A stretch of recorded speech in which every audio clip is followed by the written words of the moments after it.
Cryptids, ghosts, UFOs, big cat sightings, dogmen, and other wild and wacky and bizarre stories. Welcome, my friends, to a brand new feature here on the Days of Horror YouTube channel, in which we will be talking to many people from all walks of life about a variety of interesting and bizarre and, like I said, wacky stories.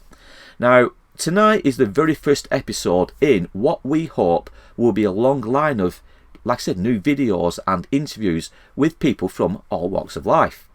All these people will have varied stories. They will be wild, they will be wacky, as I said, they will be bizarre, but they will also be thought-provoking. Now, tonight is the very first episode, like I've just said, and we hope you guys will enjoy it as much as what I'm going to enjoy speaking to our guest. And our guest is a chap called Mick McLaren. I'm not getting into too much about what Mick does and why he does it, and we'll let Mick explain himself, because like I said, the story he's about, or the stories he's about to tell you guys and myself, may blow your mind. So sit back, get yourself a drink, and hopefully you will find this very interesting. And don't forget to comment in the comment section your thoughts on what you are about to hear. Like I said, it's controversial at times, it's interesting, it may seem a bit out there, but like I said, it's really, really interesting.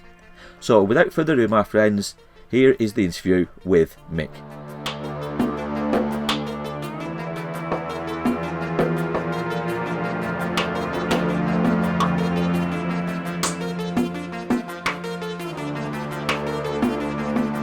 Mick, welcome to the first live stream or live interview that we've done here on our channel, the Days of Horror YouTube channel. It's going to be a casual interview, is this one. So for the viewers who may not know, can you just tell us who you are and what you do when it comes to the group that you've created yourself? It's WIT, but I'll let you tell the viewers because obviously you're more knowledgeable than I am with it. Well, I'm Mick McLaren, and I'm the lead investigator and researcher in WIT, which stands for Winter Hill Investigation Team. I started doing it first, and then I brought a team along. We decided to name it the Winter Hill Investigation Team. The reason for that is because everything we were looking into was involved around Winter Hill and their surrounding towns and villages around that area. We have gone further afield at the moment. We go to Cumbria, down towards Cannock Chase, places like that, over to the east side as well. We do the east coast of Yorkshire, we've done over there. So we've sort of like started off there and worked our way out over the last 5 years. Yeah, so it's like it's expanded. Oh, yeah. I mean, I was on your website, was it last night before? And I noticed you had quite, well, a few names, I presume volunteers, if you want to call them volunteers, or investigators. Yeah. Is that, are you hoping to, like, obviously bring more people in with the same interest and curiosity? And the way I do it is I've got this small core that are 3 of us. Yeah. And then we have an outer core who come along every so often when they can. Yeah. Depending on work and children as well. So we do go out as a big group sometimes, and not more than 8 of us, I'd say, because I think if we start getting 10 and more, it becomes too much. And it becomes, rather than an investigation, it becomes a social. Yeah. And you go out, you want to go investigate in these areas. Yeah. So yeah, the main 3 core is me and my partner, and a friend called Lee Roscoe, who does have his own channel as well. And we get out as much as we can around the Winter Hill area. Now, when somebody comes to me with a witness, if a witness comes with wanting to report what's happened to them, be it paranormal, be it cryptid, UFO, then we'll go to that area. If it's close enough, we'll go there and we'll go and have a look around the area and investigate that area and see what we get from it. Now, when a witness does come, it's not just a witness coming with a message saying this has happened to me, and then we go investigating. I talk to that witness, and I try and meet that witness before going any further with it, because I want to know, like their point of view of what they might have seen. Because sometimes if you're out at night, you see something, and your eyes aren't really good in the dark. No. So you want to know exactly what they have seen, and you want to know before you start looking into it 100% that there's something unusual, paranormal, UFO, cryptid, like I say, anything unusual. Then I'll get out there with the team and we'll investigate that area. Yeah, because I suppose, like you say, it's a twofold thing, isn't it? Because you don't want to kind of just jump at it and just go straight out. And it was, it could have been somebody walking in the field with a torch from a distance away. It could be something so trivial, couldn't it? Because and I presume, like you say, over the years of doing what you do, you're going to kind of read between the lines with what people are telling you they think they've seen, and you can kind of have a gut feeling. Maybe is that the word? Yeah. There is that gut feeling as well. Yeah. There's plenty of people who've come forward and I've sort of like that feeling of just something doesn't ring right with it. Yeah. So that's when I start asking more questions and spending more time on the phone with them before meeting them, and conversing in all sort of ways before actually going out investigating. And for those, I mean, I know where Winter Hill is. I've never actually been full enough myself to Winter Hill, even though it's a matter of minutes away from me, really. Yeah, you're not far at all, are you?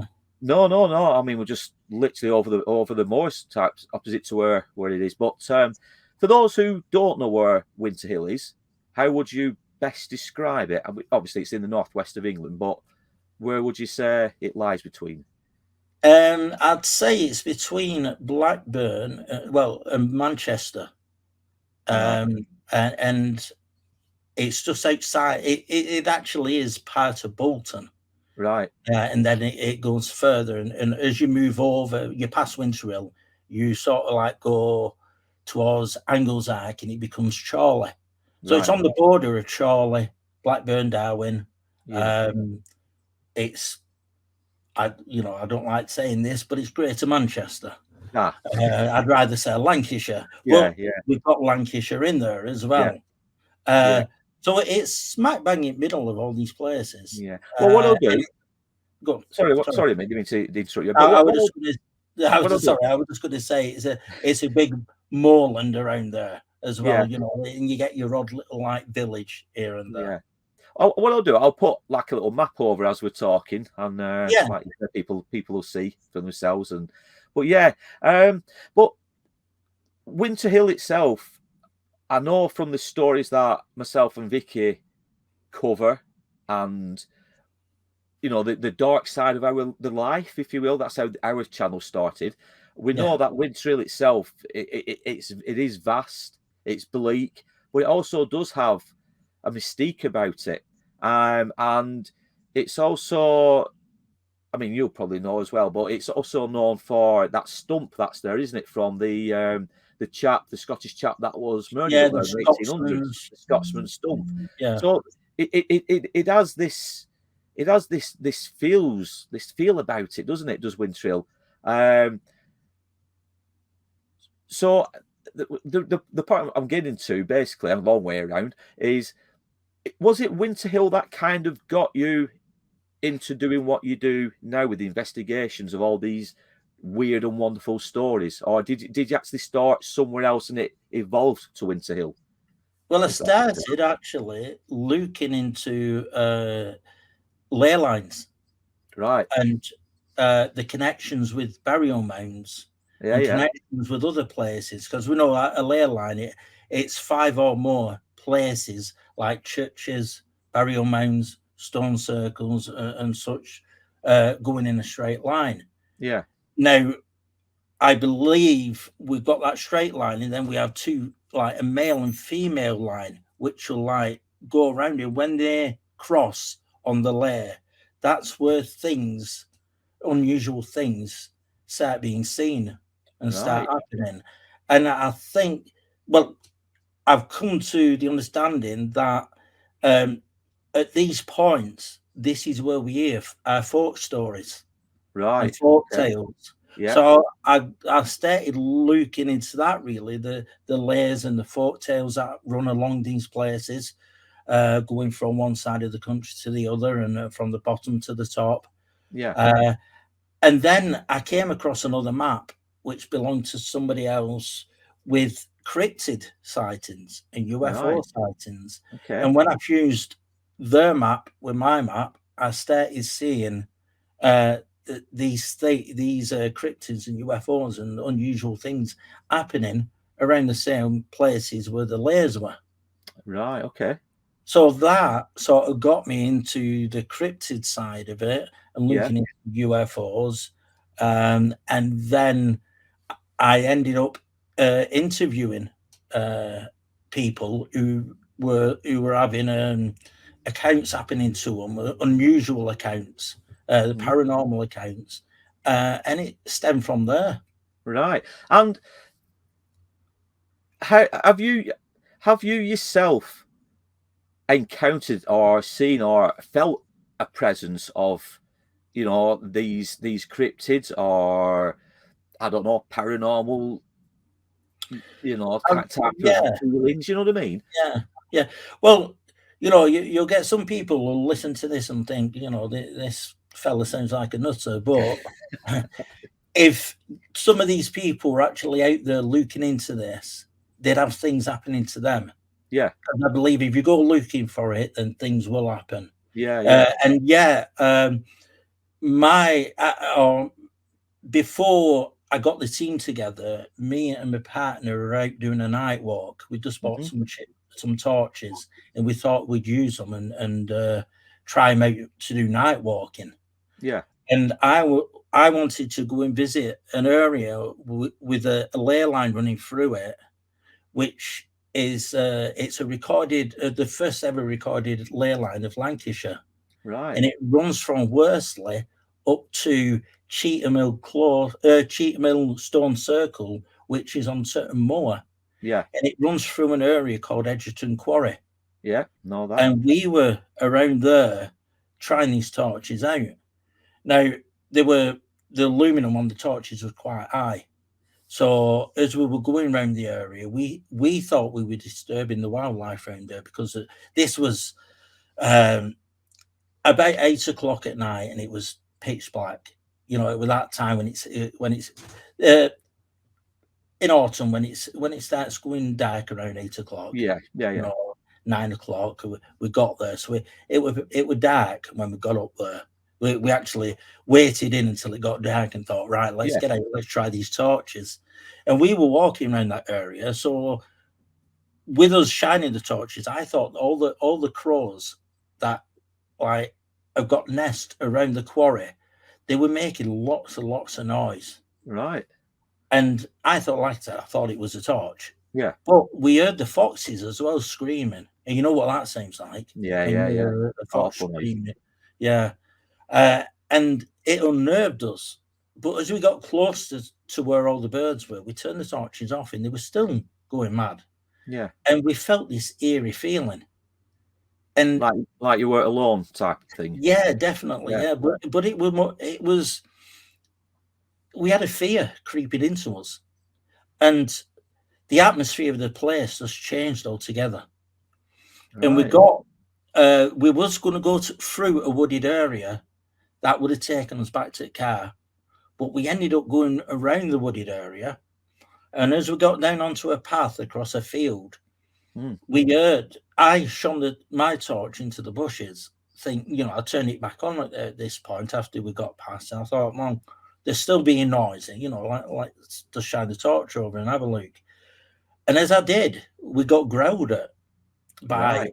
I don't know what it was, but there was this guttural growl, and we thought, that's unusual. At the time, I was thinking fox and or a Yeah. dog, Yeah. and and then looking back, because of what happened, we sort of got growled at. We were walking down, and whatever it was started following us, but through the tree line, and it were making noise as we were walking. And because of the heightened feeling of fear, it made it worse. Yeah, But yeah. we don't know where that feeling came from, because usually we're out there, we're walking around at night. We did it a lot. I suppose that, I mean, that feeling, I mean, I suppose that's just probably the natural instinct that we're all born with. It goes back to, I don't know, cavemen days. You know, that survival instinct kicks in. You know, like you said, you're in the pitch black, or certainly in the dark. You know, you've heard something you're not when I say not expected to. I know you've gone out looking for things, but still, it's one of them, isn't it? It's happened, and it's like take you a step back, doesn't it? So it's just instincts, isn't it? That. Yeah. But that night we'd gone up there not expecting anything at all, and like, this happened. Whatever it was following us. When we stopped, it stopped. Right. So you knew you were being followed. Yeah, that is not what an animal does. No. So we moved faster, it moved faster. Right. Until we got to an area where we were well enough away that we couldn't hear it. So I don't think it followed us all the way down. Yeah. We did go back the day after. And what was strange about the day after was we looked around the area. We were thinking, right, well, let's see what sort of animal this could be. And we were looking for prints. And there were no prints. The ground was soft, so it would have left prints. Yeah. It would have looked as though the trees would have been broken, as you know, the bushes. And it was thick brush as well, so I don't know how it got through whatever it was. Yeah. And we came across a crow that was sort of on its back with its wings spread out and its head missing, and it had twigs all around it, almost in a pyramid all around it, as though you were starting a small fire. Yeah. And we, like we saw that, and we just kicked the twigs out of the way to see this bird underneath. And we thought, wow, this is so strange. But when we were up there that night, we walked around a different area of the quarry before getting to that area. And there were, at top of the quarry, there were lots of silver birch trees. Right. Which, nothing wrong with them. But when we went back in the morning to check it over, these trees had actually been snapped in half. And they were just lying up flowing. I'm on about silver birches, proper that thick, and they've been broken in half and been left around. So not knowing what this is, and never found out what this is, but that was an unnerving night. And when we saw what it had done, or what we think it had done the day after, it was unusual.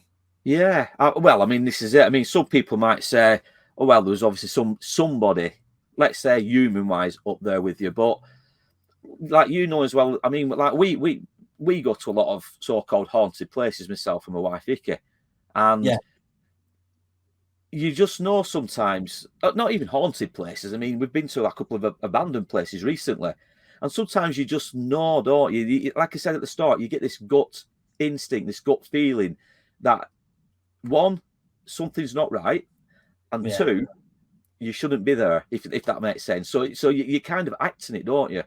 And like, you by the sounds of it, you would have probably had a gut instinct if that was more, say, let's say more human following you or animal following you at the time. And then you've got that bit in the middle, haven't you, which, what is it? Is it human? Is it animal? What? So that's when, like I said, the fear kicks in, doesn't it? So like you said, like you make, I wouldn't say a hasty exit, but you certainly want to get out of that place, don't you? And then we didn't run, but we walked fast. And it weren't until after I think about 6 months after that, a friend of mine who's a researcher had got a message from someone talking about that quarry, and he was in there with a rifle and just shooting, and he came across what he saw. He looked over through his scope and he saw what looked like an eye or something black on the near the quarry wall. And as he loots, this dogman or werewolf or whatever you want to call it stepped out and shot up the side of the wall and ran off. Literally climbed it up. Yeah, he climbed straight up that quarry wall. Right. Now I get a lot. Like again, people are going to think, this fella's mad talking about werewolves and things like that. But I do get reports of these things around that area. The Dogman, I was going to ask you later on in this interview, but I might as well get onto it now. I started watching your videos not too long ago. It was when you did a collaboration with, was it called Danny from Exploring with Fighters? Yeah. And you went into, remind me, the woods. It was Brinscall Woods. Brinscall, that was it. Brinscall Woods. Yeah. And the weird thing about it was, I said to my wife, Vicky, I said, I want to do something a bit different rather than just being local crime, local murders. I want to go into the woods, the wilderness, and I want to see if there's any stories of like strange sightings, big cats. That's what I was looking for at the time. Yeah. And I'd seen this article, Dogmen, and I think it was Roddlesworth or something like that at the time. And that link ended up going to Exploring with Fighters, who then led me to your channel. Yeah, you know what I mean. And it really got me curious. And I'm thinking, because I'll be honest with you, I'd never heard of the Dogmen before, the Dogman. I'd never heard of it. But the more I delved into it after watching that video with Danny and yourself, and then coming to your website, it's quite. When I say popular, there's a lot of sightings. There's a lot of articles on the internet about dogmen and the Dogman. Yeah, if you type into Google Dogman, you will lots. I'd never heard of it until then. The closest I'd ever read stories are things like Yetis, big cats, werewolves, things like that, Yeah. But, so if you had to say, if I said to you, what would you say a dog, and the viewers as well, what is a dogman? How would you best describe it? I'd say not like the old Amaranth of our werewolf. I'd say more of a. I don't know if anyone's watched the film Dog Soldiers. Yeah, that would be classed as a dogman, right? Creature. Now, I don't really like using the term dogman. I like the term werewolf. But when you start thinking werewolf, you start looking at the old Hammer films, don't you? Exactly. Yeah. And then people might wrongly think, oh, this is a bit silly. But people are obviously seeing things, aren't they? Oh, definitely. Yeah. There you get them up and down the country. There's all sorts of reports. Going to different people around the country. Yeah. I mean, again, this is going to lead on to another question, like of the big cats. But obviously, people are seeing things, doing the rambles, going on the moors, going in the woods, camping at nights, like I think yourself's done a few times. People are seeing these. I don't like using the word creatures, but they're seeing these strange things, aren't they, in front of their own eyes? I mean, there's so many reports out there, and when you start seeing all these reports and putting them together, and like talking to the people, you get reports from policemen who've seen it right on duty. So, do you know, like when, sometimes I go on the BBC website, I go on all that, the other websites like the Daily Star, the Sun, blah blah blah. And sometimes even I see an article, and I will roll my eyes sometimes. I'll read, I think, yeah, okay, whatever, and I scroll past. I mean, okay, not all sightings are going to be, legit. You're going to have people making things up just because they want to be in the public eye, aren't they? But do you think a lot of sightings are going on, being reported to the likes of the police, but then obviously, I've got a book here with notes, but are they like shutting the book in it and they don't want to take it further? I wouldn't say cover up, but more, okay, we don't want to deal with it. Yeah, I think you're right. I think that does happen.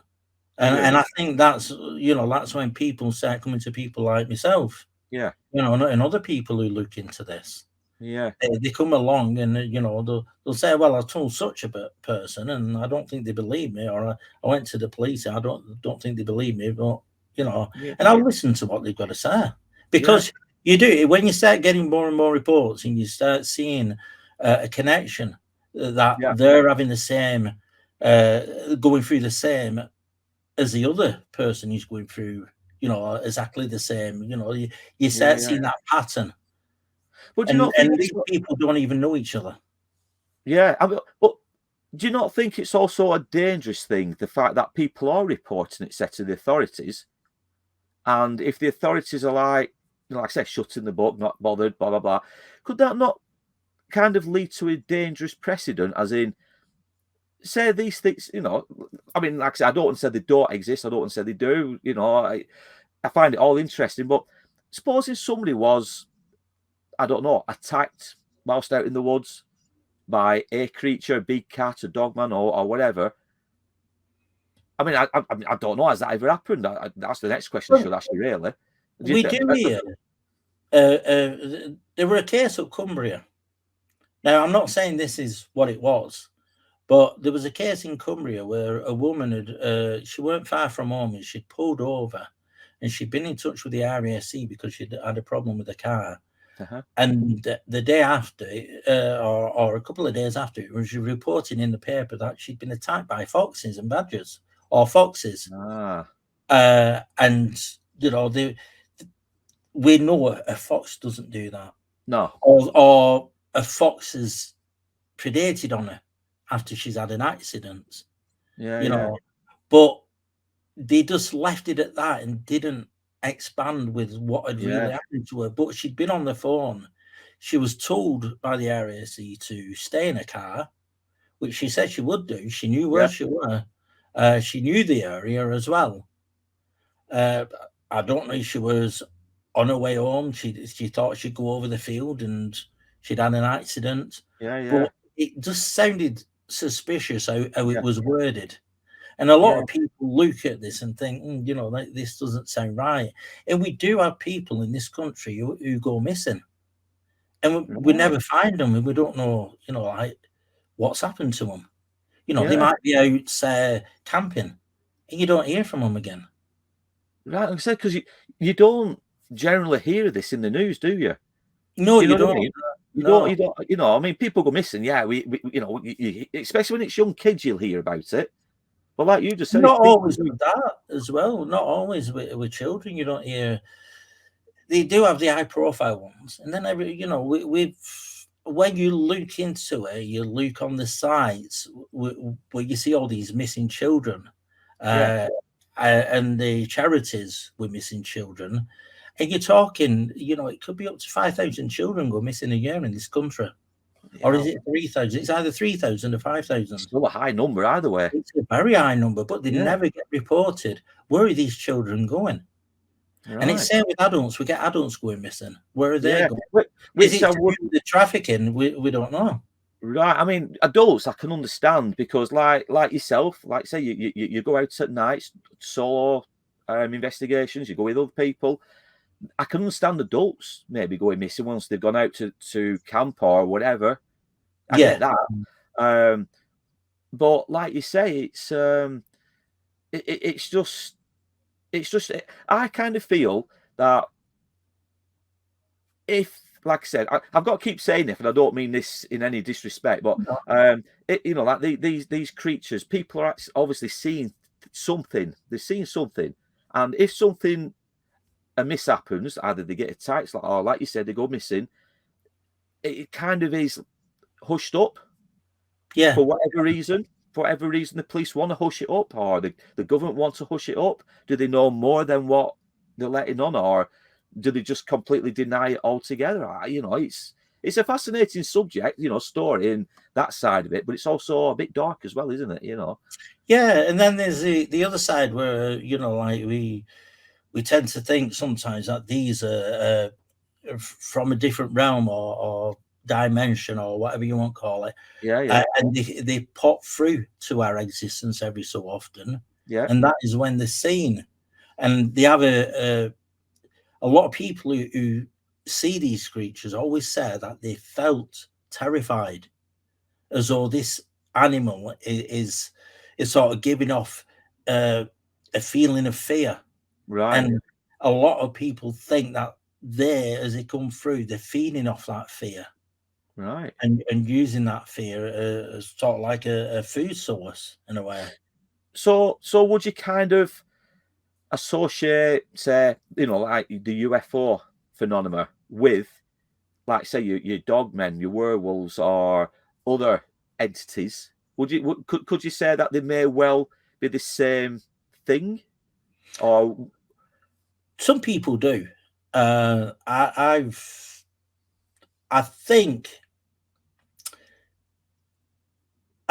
the world we live in, there's a lot more to it. mm-hmm. And we know now, with quantum physics, they talk about it being 11 different dimensions that they know Right. of. Yeah. And these, or whatever these entities are out there, they can sometimes change into other things. And they believe that there's a connection between the UFOs, between Bigfoot, dogmen, even the paranormal side. There's a connection there, where when you look at them all separately, they all do the same thing. Yeah. They all have that fear to them.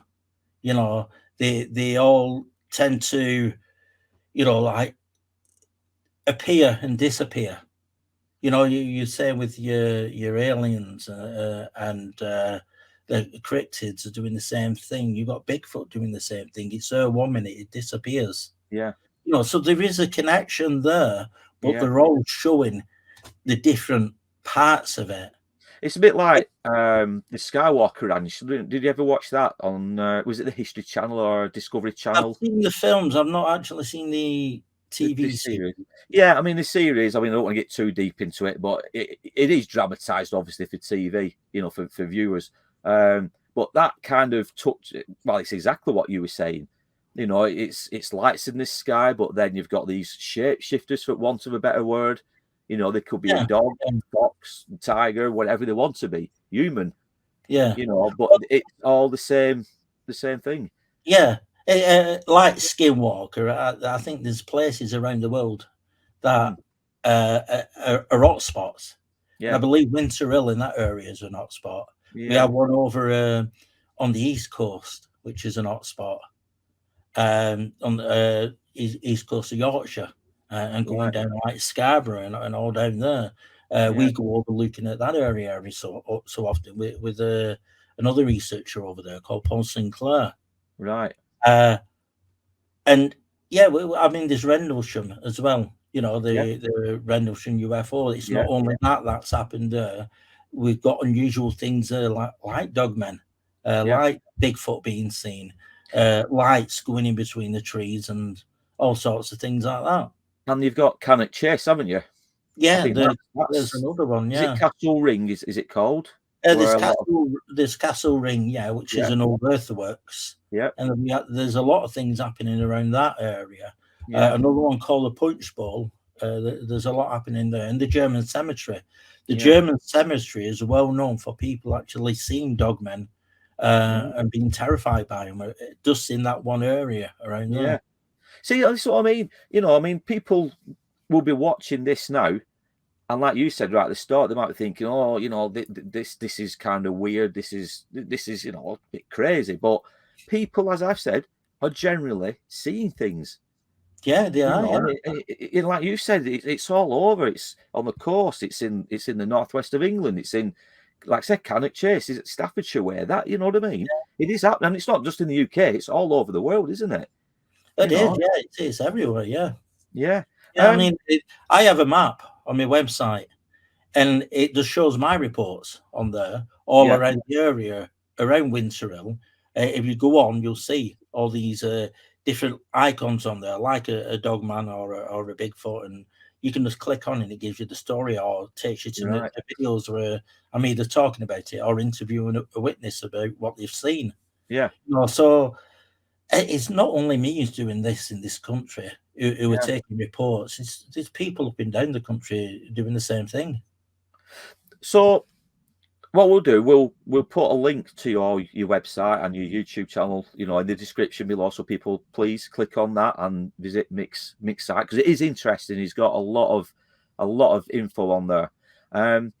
Going back to yourself, and when you do your investigations, say it's just you and your partner, do you never get worried? Do you never get frightened? I know you said you did up at the quarry, but even now, after all these years of researching, does it ever, is it in the back of your mind? Does it worry you when you go out on your own into the woods, and even if it's daytime, does it ever, Well, I'm play? always wary, and my senses are quite heightened. Yeah. But I don't know. I've got to a point now where I've been out that much, because when we go out, we've been doing it now for 5 years, going out, doing around Winterhill and going to other places.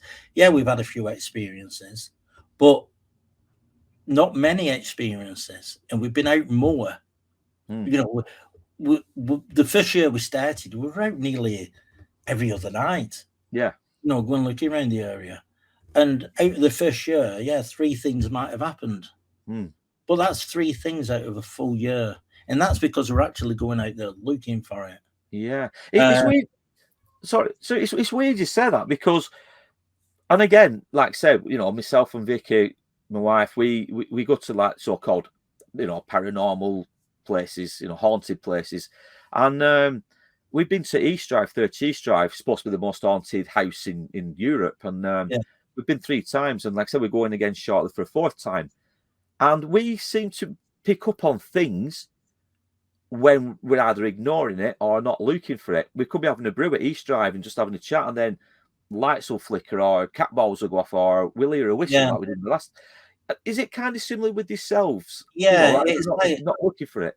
Yeah, it's like a trickster. The thing is, sometimes we're out there and we could be sat around, like if we're out camping, we could be sat around, and we're all talking, and it's as though it's saying it makes a noise, and it's as though it's saying, I am here, take notice of it, sort of thing. It's like a trickster, it plays tricks on people, and when they're least expecting it, that's when it'll do something. Because if you're out there looking for it, I think the thing is, we go out there looking for it and things don't happen. We go out there sitting around and chatting, and that is when something will happen.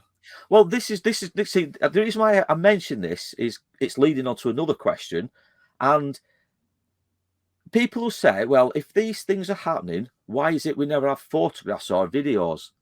And this is exactly the answer. What I'd give them is because even though we've gone out wanting something to happen or see something, we're never prepared for it, because we've switched off for 5-10 minutes for a quick break or whatever. You just, like you said, you sat there having a brew, sat around campfire. You see something, you haven't got your camera ready, and this is what this. You know what I mean? You have the same thing. Whatever this thing is, that's playing a trick when you're out there, and it's showing itself to people as different things. It knows when you're there with a camera, right? Because I have trail cameras up there. I never pick anything paranormal up, but I pick up animals. Yeah. So does this thing know that there's an infrared light there? Ah, yes. Yeah. Showing itself. Yeah. Now, we have put the cameras down and we've sat there chatting and things have happened. We'll grab the cameras, nothing happens. Now, when something does happen, our first instinct isn't quick grab the cameras. There's something happening. It's what the hell's that? Looking around.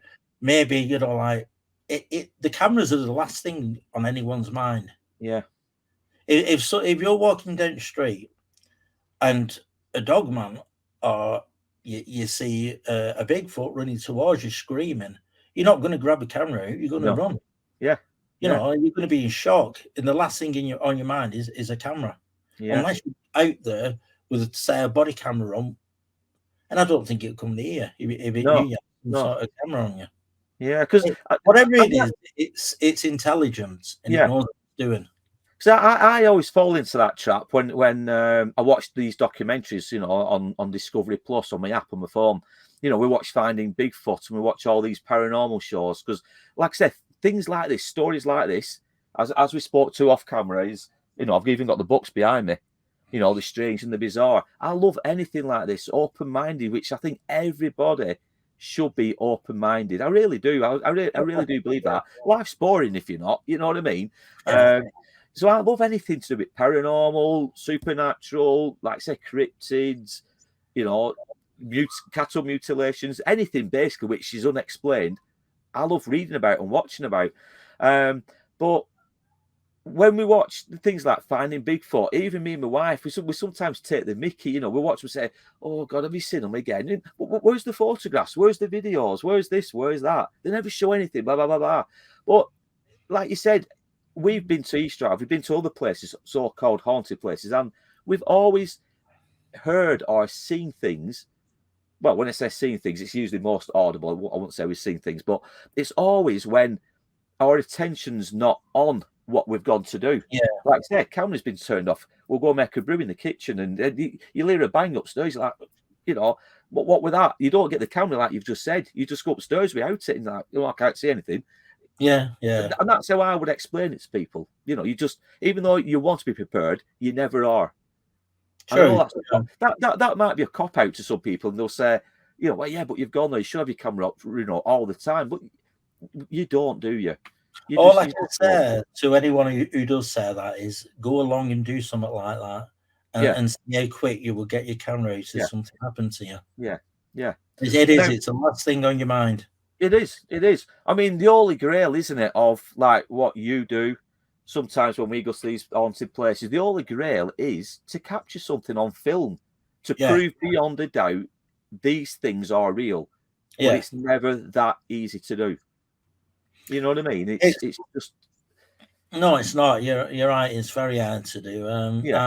I have captured what looked like a shadow man when we went over to a place called Bempton once. Right. You'll see that in the videos. Yeah. And two, what looked like cats, big cats running along the bottom of an hill. Yeah. I've got that on video. But I mean, that's not really supernatural, is it? Big cats, but no, it's cryptids for this country. Yeah, but still, I mean, we covered the story of the Beast of Green Drive in Lytham. I forgot what year that occurred now. We did the video last year, and we walked through that stretch of public now pathway, if you will, from one end to the other. Really small. Yeah. And you know, I spoke to a lady while we were there. She didn't want to be on camera, but I spoke to her, and I said, "You know the story of the Beast of Green Drive?" And she'd heard of it, but she was kind of like, "Yeah." She went, "I think the story's about it being a fox or a deer. That's probably what it was, you know." And but people saw things at that point, a cryptid. Yeah, they'd seen something, and a lot of people described it as the same thing. You know, but yeah, then the RSPCA came out. Oh, we captured a fox. It was a bit mangy looking, and we had to put it down. It was a bit feral, you know. So that's how it ended. But I'm thinking, but people didn't say this. You know, a lot of people said they didn't see a fox. It was something bigger, something that were kind of, like you said, stalking them, roaming them, you know, through that bit of land. You know, and again goes back to the previous question. Makes you wonder, doesn't it, just how many of these stories are either covered up or just shrugged off? You know what I mean? And people believe what they read in the press. Yeah. Well, you mentioned then, you know, saying it were a mangy fox and it could be feral, but the thing is, foxes are feral anyway. You know, yeah, exactly. Wild. And a fox, I suppose, won't attack unless it feels threatened. It won't stalk somebody. No. You know, and even if it were mangy, you know, it won't look any different than a normal dog with mange. No. They know the difference. And also foxes aren't big, are they? Like a lot of these cryptids that people are seeing. You know, like you've mentioned dogmen, haven't you? Which look kind of like the characters in Dog Soldiers. Yeah. Yeah. But they're like more humanoid, aren't they? Well, yeah, But you're a dogman, when people have seen them and they've explained them to me, like one witness was saying that the one that they saw had arms and fingers and claws. Yeah. I didn't have claws, and it looked. It was stood up. Yeah. You know, it ran from tree to tree on all fours, but it stood Yeah. up and watched them around a tree as Yeah. they were trying to get away from it. And then again, because it's this is really interesting how you're putting it all together, because again, this kind of could be alien in life form if you want to go down that road, which then goes into what you said about maybe portals, places on Earth, which obviously we're not advanced enough yet to prove this, or to to get into it, unless you're into your quantum physics, like you said, on the web entanglement and all that kind of stuff. But again, this could be a cryptid, but alien side, and this is why it looks more humanoid, more human in shape. Yeah, true. Yeah, I mean, you look at the grey aliens as well. Yeah, they're humanoid. yeah. That's what I'm on about, that connection. And you look at Bigfoot, it's humanoid. Yeah. And then obviously we get into like the mutilations, don't we? And I think you've covered that a few times in your videos. Cattle mutilations, animal mutilations. At Winter Hill, I think you did a video. I don't know if it was recent, but I have watched a video where I think you went to Winter Hill, to a place where these mutilations were taking place. And when you went back, you couldn't get to that part of land. Had they cordoned it off or something? Or put well, the reason for that, we knew the quarry. I found out owns the land. It owns the mineral rights to that area, right? And they've decided to move up and fence it off, right? But that was a field. One of the fields, we had two fields. The other field is still open. We can still go and have a look at that. But this one field, it was 2019.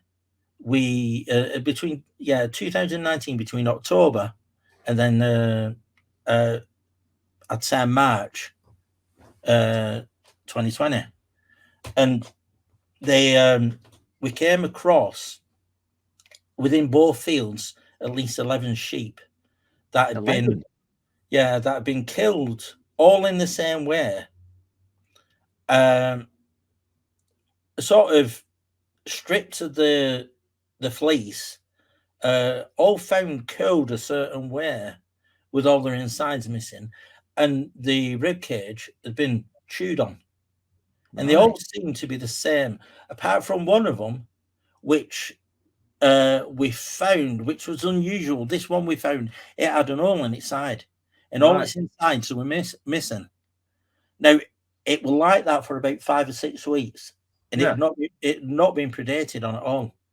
When we first saw it, to 6 weeks after, it was still exactly the same. There were no smell coming from it. We had a good look round it as well. It was the ground was frozen at the time, and it was so I can understand it not rotting, but nothing touched it, and it was still the same until the farmer removed it.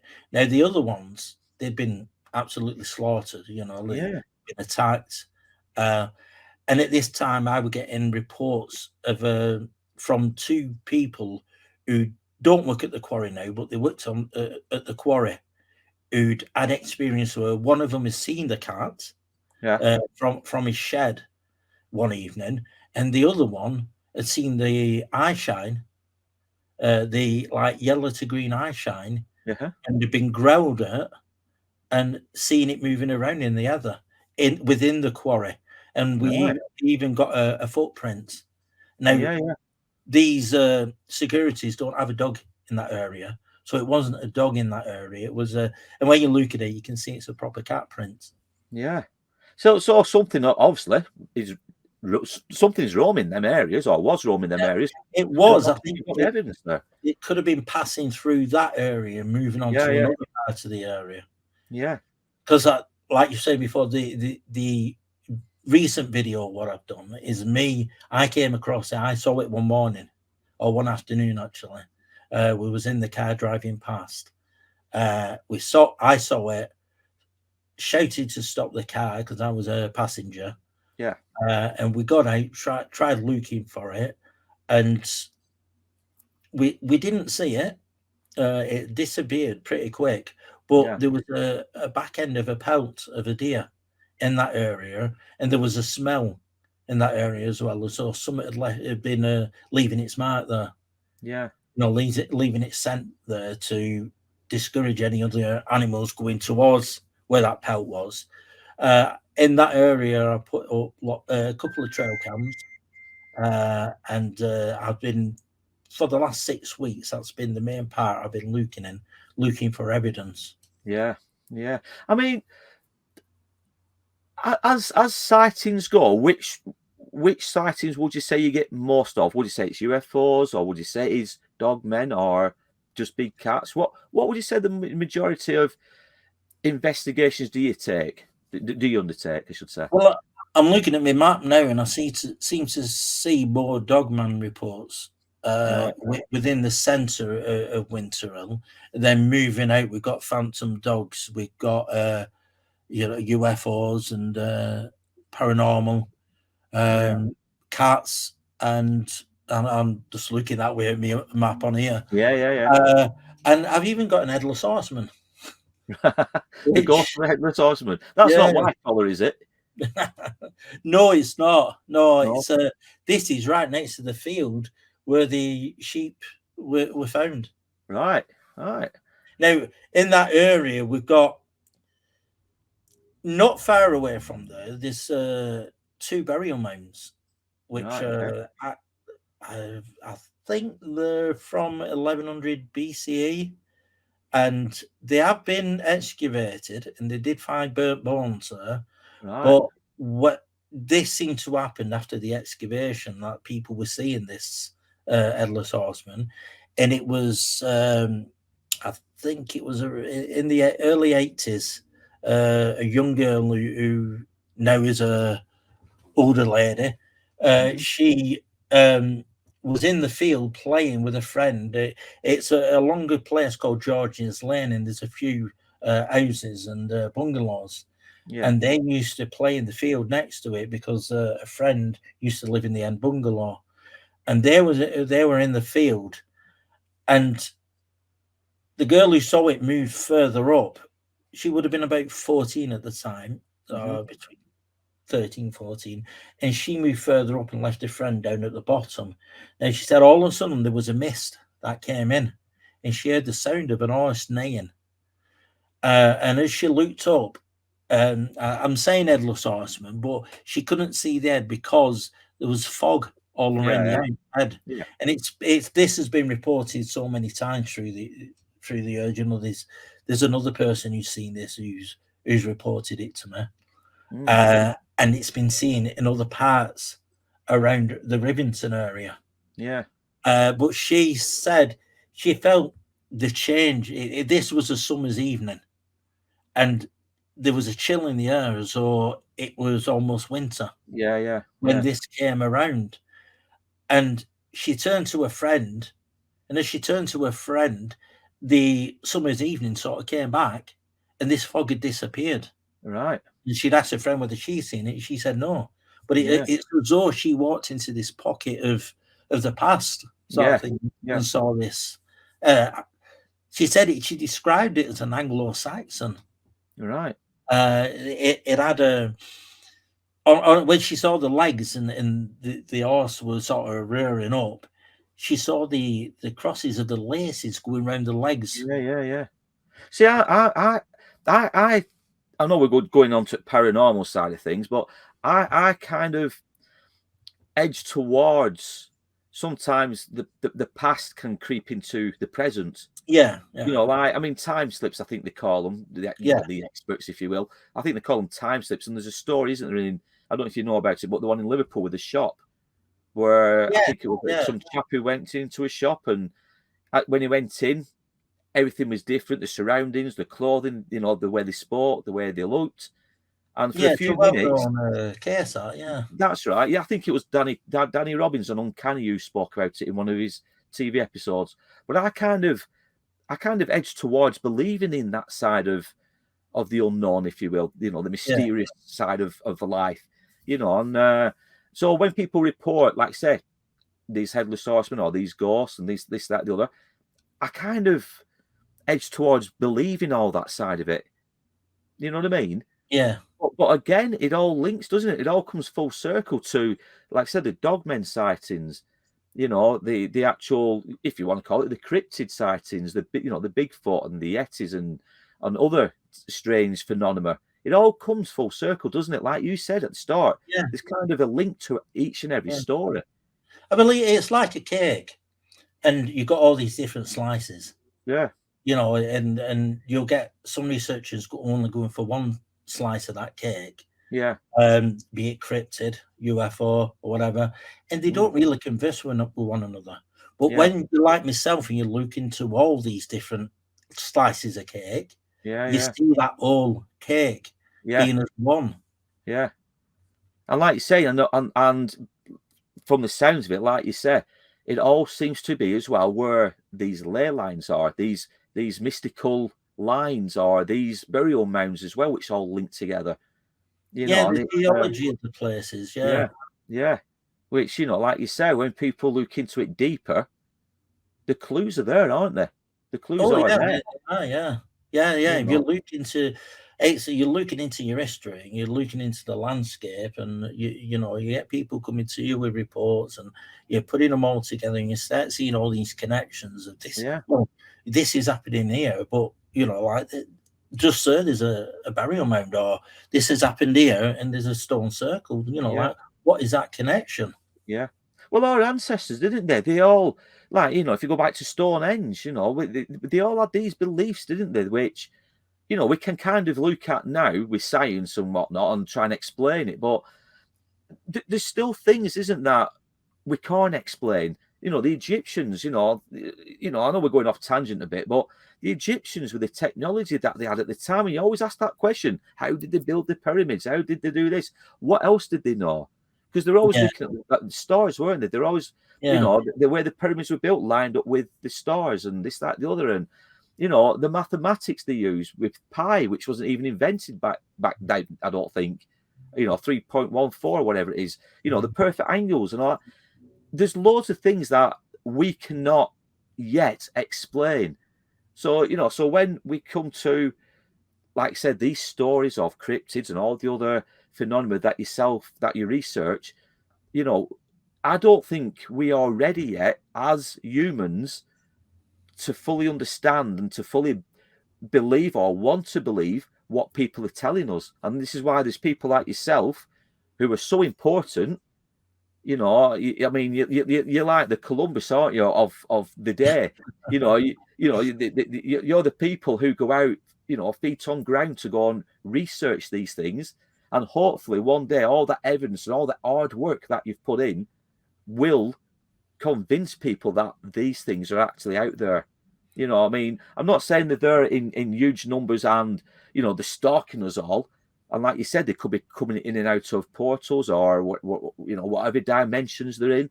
But they're certainly out there. And like I say, it's people like yourselves who go out there. And hopefully one day, you know, you like I said, you'll find the Holy Grail and, you know, prove beyond the doubts that they are there.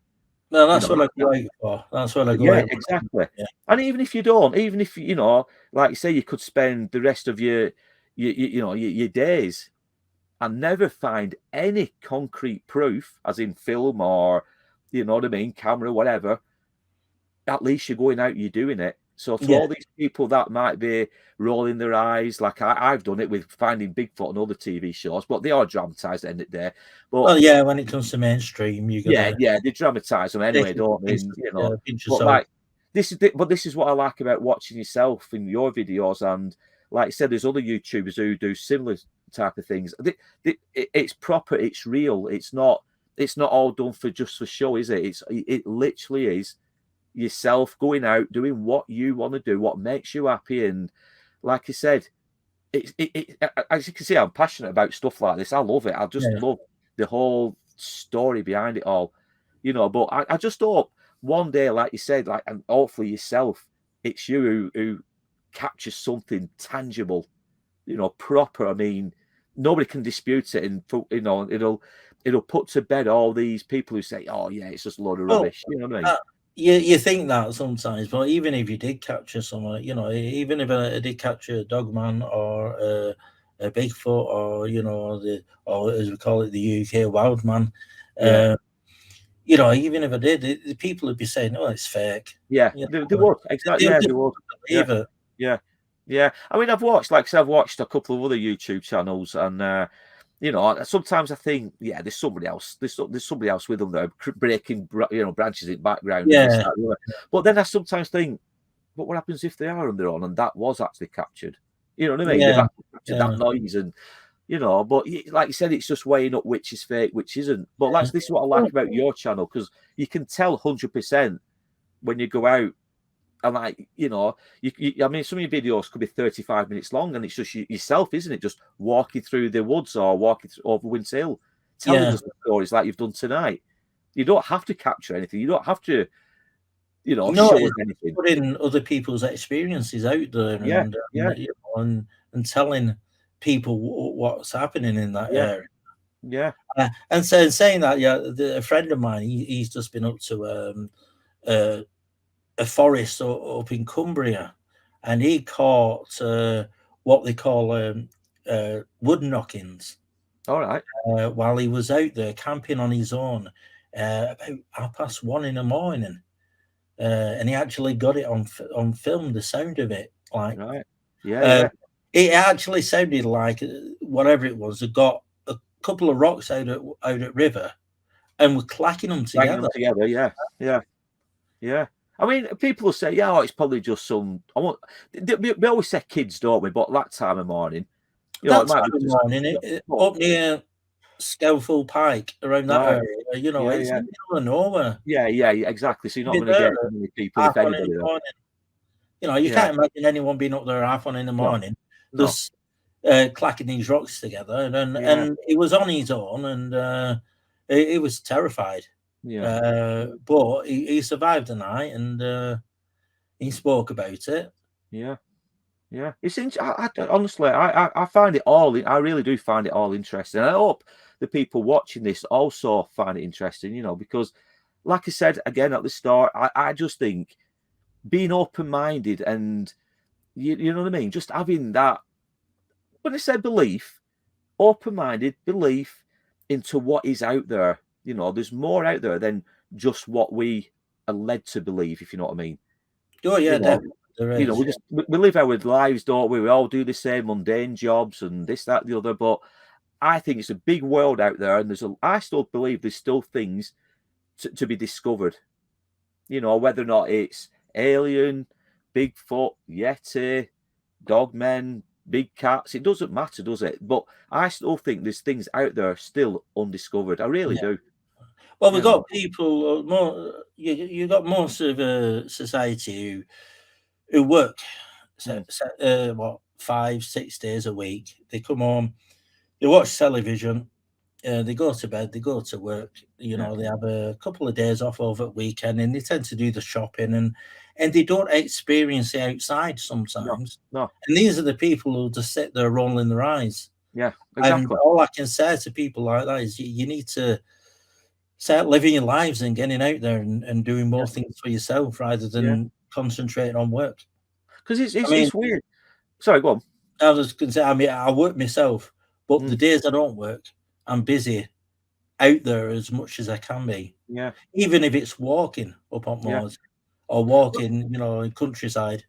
Well, it's just like myself and Vicky, like you say, we go out nearly every weekend, either Saturday or Sunday. Every weekend we outfail to do a story.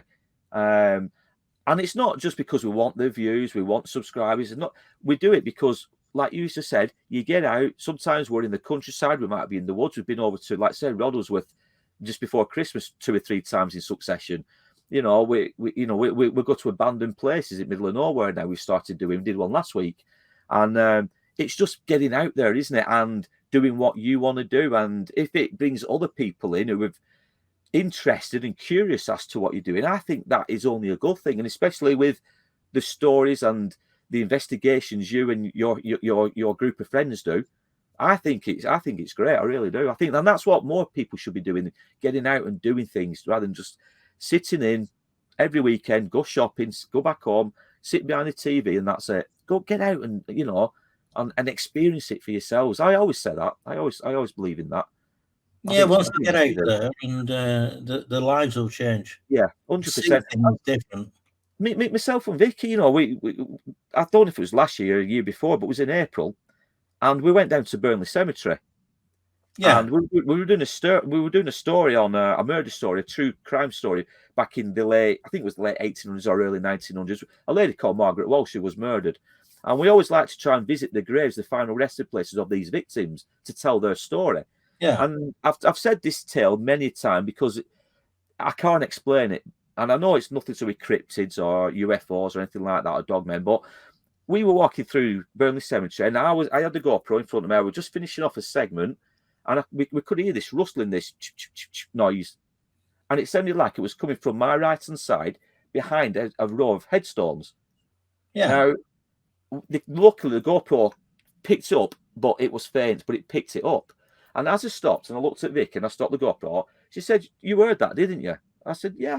I thought, to me it sounded like a little kid running behind graves, like, and the leaves were dry. It was a frosty morning, and it sounded like the crunching of the leaves.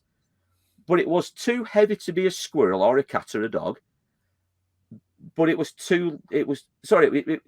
noise was too heavy to be a small animal. But it was also, if it would have been a larger person, it would have made a louder noise, if that makes sense. Yeah, I know what you mean, yeah. But we looked around and there was nobody there. So I actually walked back and went behind the graves thinking, has somebody run the other way? But there was nobody there. There was no dog, no cat, no fox, as far as I know, no squirrel. There was nothing. But the GoPro picked it up. Now, the reason why I'm saying this is because if it wasn't for us, and like yourself, if it wasn't for us doing these stories, we would never have experienced that. So this is what I mean about being out and experiencing things you would not normally experience. Yeah. If I had one thing to say to people, get out, if as much as you can, get out into the wilderness, into the forest, wherever, and experience life. And you will, like you said, you will see a whole different world, won't you? No, definitely. You know what I mean? And things you can't explain. And this is what I mean about when people say, "Oh, it's a load of rubbish. It's just cuckoo land and this, that, the other." No, it's not. Get out and you will see these things. You will experience these things. You will get these gut instincts that things aren't right in these places. But sitting at home and watching them on telly, dramatised, you'll always believe it's all make-believe. You'll always believe it's rubbish. But it's not, is it? There's things going on out there and you have to be out to see it. No, that's my opinion. Yeah. That's my thought. And that's my rant. That's my rant over week. But yeah, I mean, I love it. I love anything like this. And, right, we've been on, over an hour now? We have, yeah. Is there anything else you yourself would want to say, in terms of all the cryptids, the UFO sightings, and where do you think, or what do you think the next level could be? Do you think it would be actually capturing something on tape or audible or proving it's that? Like I said before, even if you get that proof, are people going to believe it? Because there's so many people out there who just see one way and that's it. Yeah, true. And then even within this community, like what I'm in, there's quite a lot of us out there, and there are still, this big skeptics in this community who'll say it's something else. Yeah. And mostly, again, most of them are behind a computer screen watching YouTube and believing what's on there. Yeah, I mean, we're myself and Vicky. We're going to East Drive it next week, and next Thursday, a week today. Funnily enough, we're going to be there. This time next week, we'll be doing a ghost hunt at East Drive. But I know for a fact that we're going to get people in our comments with that video. Load of rubbish, fake, you faked it, you've done this, you've done that, you've done the other. But you've got to be out there. As I said, I've just been on a rant about it, but you have to be out, don't you? And you have to do it yourself. You've got to put yourself out there, Yeah, exactly. You definitely do. It's the only way you're going to see something and have an experience. Exactly. Yeah, and it might change your outlook on life in general.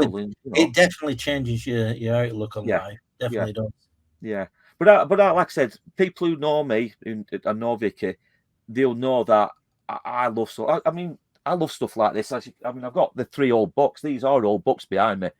You know, Into the Unknown and like strange and amazing stories. Yeah. Anything. I've been brought up on these with people like Arthur C. Clarke. You know, who used to Oh do yeah, the yeah, show. My dad used to watch them. I used to love. I still love watching the old shows.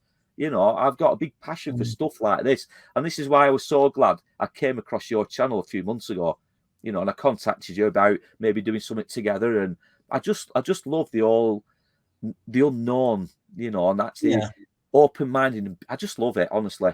You know, I'm going around in Well, circles. yeah, I'm looking forward to getting out there and doing something with like Yeah. together. Well, like I said, we'll sort something once Vicky's had her operation, and people obviously, I've told 1 or 2 people who know us that she's having this operation next week. It's next week, fully enough, when she has it. So Yeah. she's going to be out of operation for about 6 weeks, I believe. But as soon as she's up and running, I mean, she's as eager as I am to come out and meet you and do these things. You know what I mean? Because she loves being out in the walking in the woods and hearing the tales and looking into it herself. Because Vicky, what people don't understand is Vicky does a lot of the research behind the screen, and people always say to me, "Why doesn't Vicky? Why is she not in the videos as much as you are?" Because she does a lot of the work before that and lets me do the talking, if that makes sense. Yeah. You know what I mean? And it kind of works, you know what I mean? She doesn't like being in front of the camera best of the time, so it kind of works that way. But when we go out, she's as curious as I am with the unknown and, like I said, these locations that you go to. We love it. I mean, But yeah, it's been really good talking to you, Mick, tonight. It really has, and the stories you've told, and I said, I just hope people don't, like I say, roll their eyes and don't think, oh, what a load of rubbish. Just be open minded, but yeah, it's been really good, and I hope people find it as interesting as what I have. I really do. Now, what I'm going to do, Mick, I'm going to leave all your details down below, your website, your YouTube channel, any socials you've got, and I want people who are watching to visit Mick and watch his videos and, like I say, make your own minds up and, get behind what Mick and his team do, because it really is a fascinating subject and it's a big, wide world out there, isn't it? Definitely is. And there are not just me out there. There's a lot of other researchers, investigators out there. Yeah. It's unbelievable how many there are. Yeah. How many people are into this subject. Yeah. Exactly. So thanks a lot, Mick. We'll wrap it up here because, like I said, we've been on, an hour and 15 now. Like I said, I'll be in touch hopefully next few weeks, and we'll plan something and we'll get out and we'll do something either day or night, whichever's suits you. We'll and like I say, you can tell us some more stories, and hopefully, like I say, we can get viewers coming onto your channel and vice versa, and hopefully have the same interests. And obviously, if anybody's watching this who's obviously experienced the things Mick's talked about, it could be anything. Let Mick know. Like I said, the details below. Contact Mick, and I'm sure Mick will be back in touch with you. And obviously, you can sort it out from there. Because like I said, it's a big world out there, guys. So like I say, follow Mick and watch his videos. But yeah, thank you very much, Mick, for coming on tonight. I really have appreciated it, and I've loved everything you said, and really find it interesting. I really do. No, it's been a pleasure. I've enjoyed myself. Brilliant, Mick. So yeah, we'll bring it to an end now, and then but thank you so much.